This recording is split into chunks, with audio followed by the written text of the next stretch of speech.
Ladáthoz vérmérsékletet, teljesítményet függvényében választhatod akár a klasszik, emelt cinktartalommal bíró pisztonéze, akár a NanoDrive versenykollekció megfelelő változatát.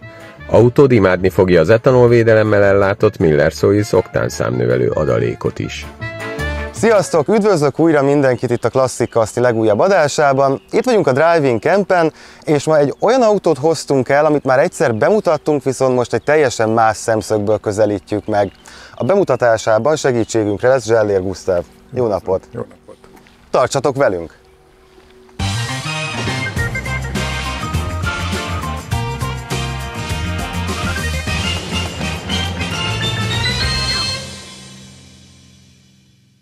Ha emlékeztek, akkor ezt az 1500S Ladát egy pár évvel ezelőtt már bemutattuk, úgyhogy magáról a típus ismertetésről annyit nem is beszélnénk, inkább magáról az újjáépítéséről és annak a hátteréről. Mondjuk el röviden azért magának a Ladának a sztoriát. Az 1960-as években a szovjetek szerettek volna fejleszteni, és hát ugye a moszkvicsokat le akarták váltani. Moszkvicsokról korábban már volt egy videónk, azt itt fent meg tudjátok nézni. Ugye az olaszok, azon belül is a Fiat vállalta azt, hogy nem csak a licencet adja oda a szovjeteknek, hanem át is tervezik a 124-es szériát. Toljattiban felépítették a VASZ, a volgai autógyárat, és ott kezdődött meg az 1200-asokkal a termelés. Ők voltak a 2101-esek, és a kombik pedig a 2102-esek. Utána jöttek ugye a 2103-asok, és a 70-es évek második felében jelent meg az 1600-as, ugye az a 2106-os széria, viszont ez nem egy 1600-as, hanem egy 1500S. 1500-es, így van. Karosszériailag teljes egészében megegyezik az 1600-assal. A motor térfogat nem tudni, hogy miért visszatértek az 1500 köbcentishez. Váltó tekintetében neki gyárilag 4 vagy 5 fokozatú váltója volt? 4 sebességes váltók, tehát semmiféle extra nem volt benne. Későbbiek folyamán volt, amikben már 5 sebességes volt, amik export változatok voltak, tehát nem kelet-európai piacra, nem nyugat-európai piacra készültek. Az a különbség a Ladák és a Zsiguli között, hogy ugye az eredeti nevén Zsiguli, ugye a Zsiguli hegyről kapta a nevét. Pár évvel később az exportpiacokon már Ladáknak hívták őket, ugye Lada, mint a szépség istennője, ami például egy hajónak is a neve. Ugye, hogyha megnézitek ezt a kicsit ilyen viking hajó formájú emblémát, ez igazából a Lada hajó sziluettje. Ugye mondtam, hogy ez egy 1500S, tehát 2106 1-es változat, viszont ami nagyon különleges benne, hogy FIVA minősített. És igazából ebben a videóban inkább arra szeretnénk rátérni, hogy mi szükséges ahhoz, hogy egy autó FIVA minősített legyen, mi szükséges ahhoz, hogy tényleg gyakorlatilag úgy nézzen ki, minthogyha egy gyári új autó legyen. Lenne. Ezt, hogyha jól emlékszem, Gusztáv, akkor amikor megvásárolta, akkor azért ramaty állapotban volt. Hát ez egy működésképtelen állapotban volt. Ezt a kocsit nem restaurálni kellett, hanem újjáépíteni. Itt szeretnék egy megjegyzést tenni a restaurálás és az újjáépítés fogalma között. A restaurálásnál nyilván az eredeti alkatrészeket felhasználva, azokat kijavítva történik a helyreállítása a kocsinak. Az újjáépítés, amikor tulajdonképpen ezek az alkatrészek, amelyek cserére szorulnak, olyan minőségi, olyan rossz állapotban vannak, hogy egész egyszerűen nem lehet vele mit kezdeni. Ezért újjal kell pótolni. És ez a kocsi sajnos bekerült abba a kategóriába, hogy ezt nem restaurálni kellett, hanem újjá kellett építeni. Ez annyit jelent, hogy a karosszéria teljes egészében mondhatnám a tetőn kívül minden cserélve lett rajta.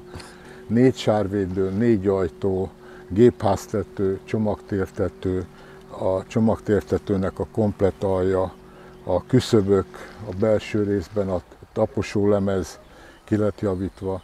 Elég nagy hozzáadott értéket kellett ahhoz csinálnunk, ahhoz, hogy egyáltalán talpra tudjon állni az autó.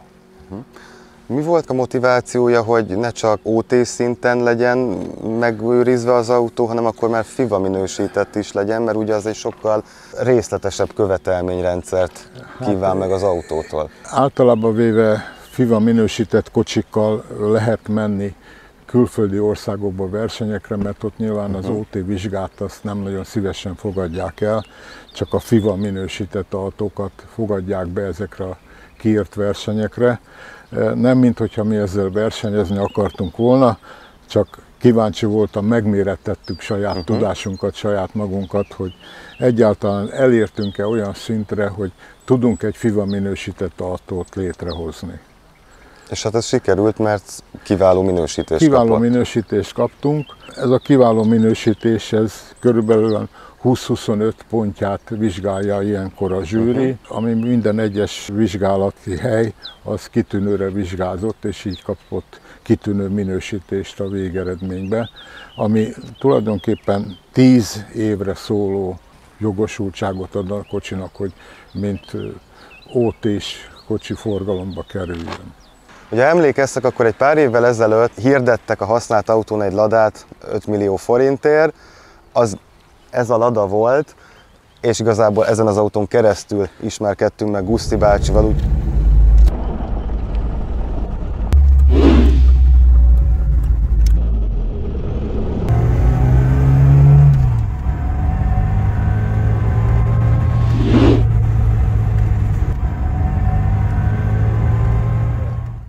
Az a baj, hogy az átlag kommentelő ott le van ragadva, hogy egy Lada az fél millió forint, és akkor ennyi.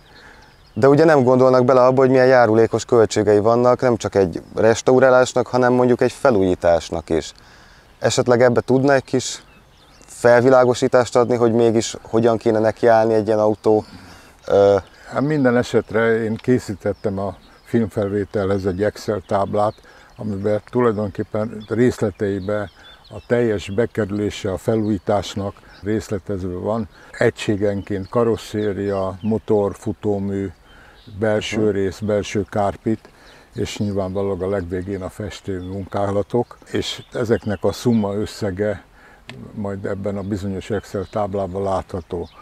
Nyilvánvalóan mi kétkezű munkát a szervezésen kívül nem tettünk ebbe bele, tehát hogyha valaki ügyesebb, mint én, akkor lehet, hogy bizonyos részmunkákat saját maga is el tud végezni, de hát akkor éppeni munkahelyem nem tette lehetővé, hogy elszakadjak, és mást csináljak, mint ami tulajdonképpen az igazi szakmám, és hát ez ki lett adva a külső kivitelezőknek, hát és ez így került annyiba, mint amennyi az Excel tábla szumma összege is mutat. Tudna mesélni esetleg magáról a karosszéria munkálatokról, a festésekről, ezeknek a részleteiről, esetleg az alkatrészbeszerzésről? Hát az alkatrészbeszerzés az tulajdonképpen ott van, hogy rengeteg utángyártott alkatrészt lehetett, amikor ezt a kocsit újítottuk fel, a sárvédőktől kezdve mindent utángyártott cégek lekopintottak és gyártottak. A szakmába a karosszériás eleve elmondta, hogy ő a különböző illesztési pontokért csak abban az esetben tud felelősséget vállalni, hogyha eredeti gyári orosz alkatrészeket veszünk. Tehát az, hogy litván vagy ukrán vagy teljesen mindegy, hogy most kit neveznék meg utángyártónak. Tudnék, annyira méretpontatlanok voltak, hogy egész egyszerűen nem lehetett tartani a kocsinak ezeket az illesztési felületeit, mert nagyobb volt, kisebb volt és változó volt attól függően, hogy éppen délelőtt csinálták, vagy délután csinálták azt a bizonyos alkatrészt. Ahhoz, hogy eredeti alkatrészeket lehessen venni, nyilvánvalóan az alkatrészek ára az legalább majdnem egy 40-50%-kal mondhatnám magasabb, mint hogyha egy utángyártott alkatrészt vásárolnánk, de én bíztam abban, hogy a lakatosnak igaza van, és a megvásárolt eredeti orosz gyártmányi alkatrészekkel összerakott gépkocsi hibátlannak fog minősülni. És ez be is jött, külföldről is tudtunk hozni, akkor még Oroszországból működött a lehetőség, hogy közvetlen oroszoktól rendeltünk alkatrészeket interneten keresztül, teljes szabályos módon jöttek be ezek az alkatrészek. A karosszéria munka volt tulajdonképpen az egyik legnagyobb dolog, mert ez egy 84-es kocsi, és hát a 84 és a mi felújítási időnk közt eltelt idő alatt a rozsda az elég komoly károkat okozott a gépkocsinak a karosszériájába, és hát ez lett elsősorban kijavítva. A motor és a sebváltó és a futómű részeknek a kijavítása, az mondhatnám azt, hogy rutin feladat volt ehhez képest. Tehát nem jelentette akkora kihívást, ugyan itt is voltak olyanok, hogy a motorba nem utángyártott dugattyúkat, hanem eredeti orosz dugattyúkat, ugyanúgy a csapágyakra vonatkozóan, és nagyon sok motor elem, például a vezérműtengely, az szintén orosz importból érkezett. Az olajpumpa és a elosztó fedél, ami tulajdonképpen a bakonyműveknek a gyártmánya volt, az ablaktörlőkkel együtt, azok pedig itthoni kereskedőktől még megmaradt inkurenciába sikerült megvásárolnunk. A szélvédőt is ugyanígy sikerült, mert a szélvédő az tele volt kőfelverődéssel. A belső részhez a belső kárpitokat, azokat szintén interneten keresztül sikerült megvásárolnunk, vadonatúj kormány, vadonatúj műszerfal, eredeti hozzávaló kilométerórákkal szerelten érkezett. A tetőkárpitot szintén ugyanígy sikerült megvásárolnunk. Hát más különösképpen nagy dolog, hát a festő az pedig tulajdonképpen azt szomorított el a legjobban. Ő annyit mondott, hogy neki teljesen mindegy, hogy milyen gépjárművet fest éppen, hogy azt Mercedesnek hívják, Ladának hívják, a ráfordított élő munkája ugyanannyi, és ő ezt kérte meg, és közel 1 millió forintért csinálták magát a festést. Hát igen, és ez már évekkel ezelőtt volt, tehát... Évekkel ezelőtt, igen.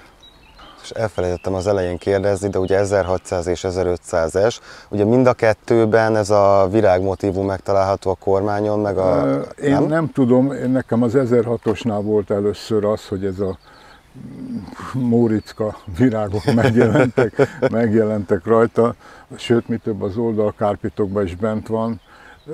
Számomra nem egy melengető dolog, de hát a tervezőnek ilyen volt a fantáziája.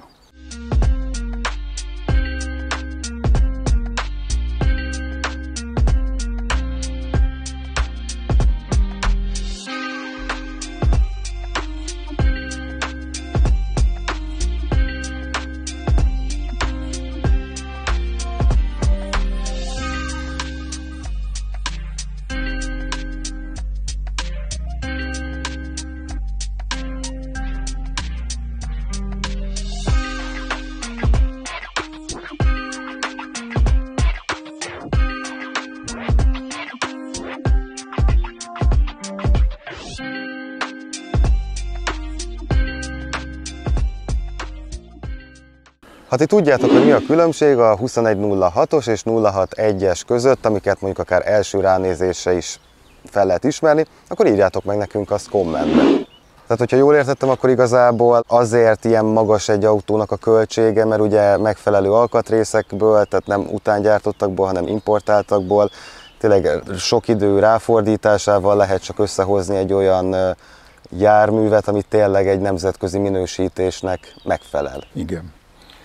Hát itt még annyit tennék talán ehhez hozzá, hogy ennek ellenére, hogy ezek az összes munkálatok ki lettek adva a szakembereknek, a hozzáadott érték részemről az sem volt elhanyagolható, mert ezeknek az alkatrészeknek a logisztikai beszerzése, utánjárás, ügyintézés, a különböző postai díjak és vámköltségeknek a kifizetése és egyebek, azok mind rám hárultak, illetve hát kíváncsi voltam azért a végzett munkának a minőségére, és mondhatnám azt, hogy heti rendszerességgel legalább 2-3 nap alkalmával boldogítottam a szakembereket, hogy nézzem azt, hogy tulajdonképpen mit csinálnak.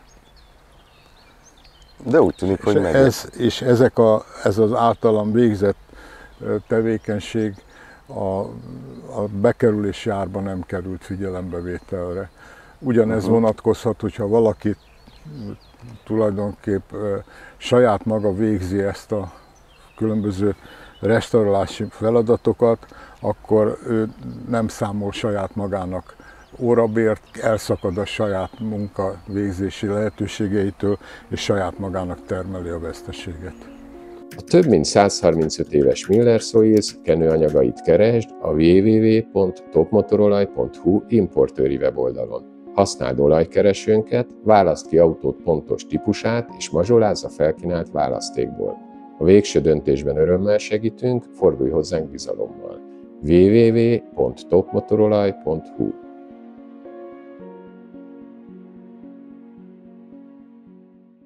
Köszönjük, hogy ma is velünk tartottatok, ha tetszett a videó, iratkozzatok fel, hogy ne maradjatok le legújabb klasszikusainkról sem. Sziasztok! Viszlát, szavaztok!